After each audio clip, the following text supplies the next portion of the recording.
भारत सरकार ये चाहती है। आरबीआई का ये सर्कुलर 15 जनवरी को निकला। 15 दिन में ये कार्यवाही उनसे अपेक्षित थी। 30 जनवरी तक ये कार्यवाही अगर हो जाती और सीएजी को बता दी जाती तो कल की रिपोर्ट में उसका उल्लेख होता, लेकिन इसका मतलब है कि इसके बाद भी कोई कार्रवाई नहीं हुई। इसलिए मेरा आपसे अनुरोध है कि ये कितना गंभीर विषय है, किसानों से संबंधित विषय है। एक तो किसान वैसे ही अपनी 50 समस्याओं को लेकर रोता रहता है, लेकिन ये जो सरकारी खजाने से राहत उसको मिलनी थी वो राहत भी उसे नहीं मिली और बीच के लोग खा गए। इसलिए मैंने कहा कि इससे पूरा देश शर्मसार हुआ है।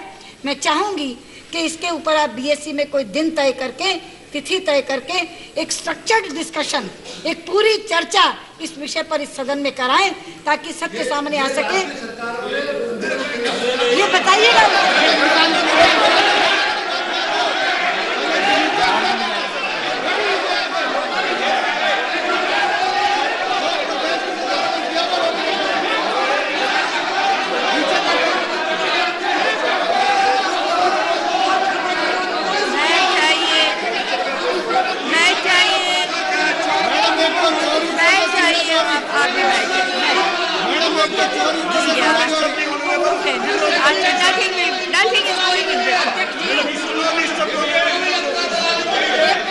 अध्यक्ष जी,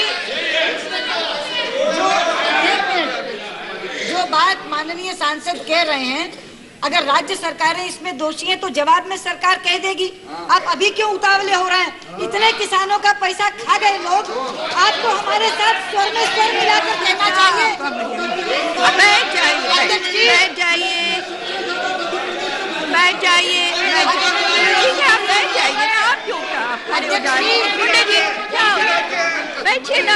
अध्यक्ष जी, एक पाठक जी, अध्यक्ष जी, अरे बैठ जाइए।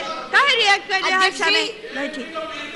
हाँ बैठ। अध्यक्ष जी, मैं जो बात कह रही थी, मेरी तवक्को थी कि इस पर पूरा सदन सम स्वर में बोलेगा और इसीलिए मैंने ये नहीं कहा कि सरकार शर्मसार हुई, या मैंने कहा देश शर्मसार हुआ है। वो किसान जिन्हें छोटा छोटा पैसा मिलना था, कर्ज माफी के माध्यम से राहत मिलनी थी और हो सकता है वो उस कारण आत्महत्या न करते, तो हमारी संवेदनहीनता इतनी हो गई, संवेदनशीलता इतनी मर गई कि उनके हजारों रुपए जो थोड़े छोड़े रुपए थे वो भी हम खा गए। उसमें मेरे साथ स्वर मिलाने की बजाय आप खड़े होकर के इस तरह से बोल रहे हैं। अगर राज्य सरकार दोषी है, बोलिए ना। अगर राज्य सरकार दोषी है तो जवाब देगी सरकार। ठीक है, प्लीज। लेकिन इस समय तो किसानों के साथ बोलिए। आप इस समय भी किसानों के साथ बोलने को तैयार नहीं। इसलिए मेरा आपसे अनुरोध है कि आप इस पर चर्चा कराएं ताकि सत्य सामने आ सके, और अगर कोई सत्य किसी राज्य सरकार के उसमें जाता है तो वो भी सामने आ जाएगा। लेकिन ये विषय ऐसा है जिस पर मैं चाहूंगी कि पूरे का पूरा सदन संवेदनशीलता से अपनी बात कहे, और आपसे अनुरोध करूंगी कि आप चर्चा की तिथि तय करें। धन्यवाद।